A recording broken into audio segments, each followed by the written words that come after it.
नमस्कार मित्रो. Once upon a time या कथा मालिकेतील आजची ही तिसरी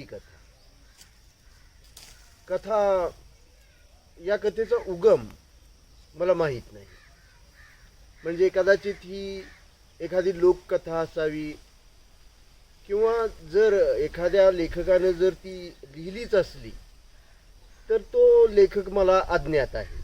त्यामुळं मी आधीच त्या लेखकाच्या अनुल्लेखाबद्दल त्याची क्षमा मागतो आणि त्याचे आभारही मानतो. ही कथा मी फार पूर्वी पुढारी या दैनिकामध्ये लहान मुलांच्या सदरामध्ये वाचलेली होती. त्यामुळं पुढारी या दैनिकाचे मी सौजन्यपूर्वक आभारही मानतो आणि त्यांचा उल्लेख आभारपूर्वक करतो.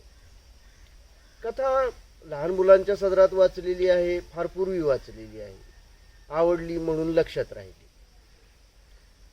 तसं पाहिलं तर ही कथा लहान मुलांचीच आहे, पण कदाचित ती मोठ्यासाठीही काही उपयोगाची, काही अर्थपूर्ण संदेश देणारी असू शकेल. तर प्रत्यक्ष कथाच आता आपण बघूया. कथा अशी आहे. एकदा एका माणसाची आणि देवाची भेट झाली. माणूस हुशार आहे, शास्त्रसंपन्न, म्हणजे शास्त्रज्ञ वगैरे या प्रकारामध्ये मोडणारा. तर भेट झाल्यानंतर तो देवाला म्हणाला, देवा, आता तुझ्या अस्तित्वाची आम्हाला काही गरज उरलेली नाही.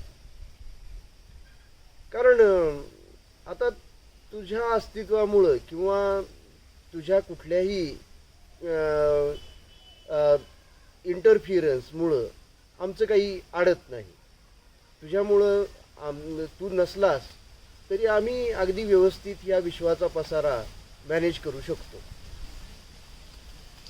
असं आहे म्हटला. मग देव म्हटला, जर असं असेल तर मलाही कंटाळाच आलेला आहे ह्या विश्वाचा पसारा सगळा बघण्याकडं, आणखीन हे सगळं मॅनेज करण्यामध्ये वेळ घालवण्यात मला खूप कंटाळा आलेला आहे. तर तुम्ही जर हे सगळं मॅनेज करू शकत असाल तर मग मी माझं अस्तित्व संपवून टाकतो.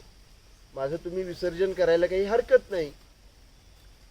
माणूस म्हणाला, हो बाबा, आता आम्ही सगळं काही जे जे तू करतोस, तू जे जे काही करू शकतोस ते सगळंच काही आम्ही करू शकतो. त्यामुळं आता तुझी काही गरज राहिलेली नाही. देव म्हणाला, मग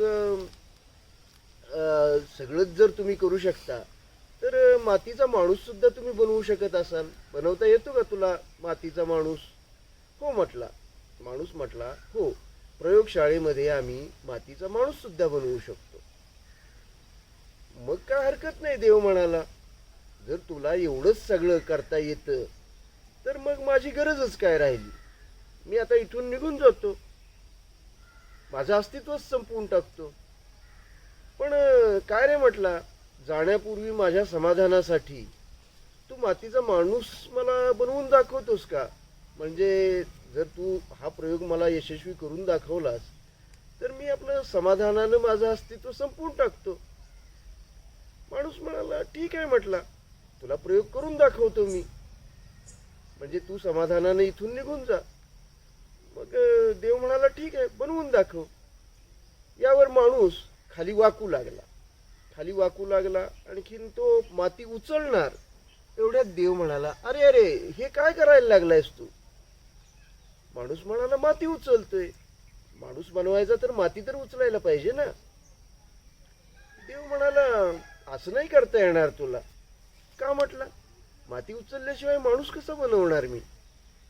देव म्हणाला, तुला माती उचलावी लागेल ही गोष्ट खरी आहे, पण तू एक गोष्ट लक्षात घे की तू माझी माती उचलायला लागलेली आहेस.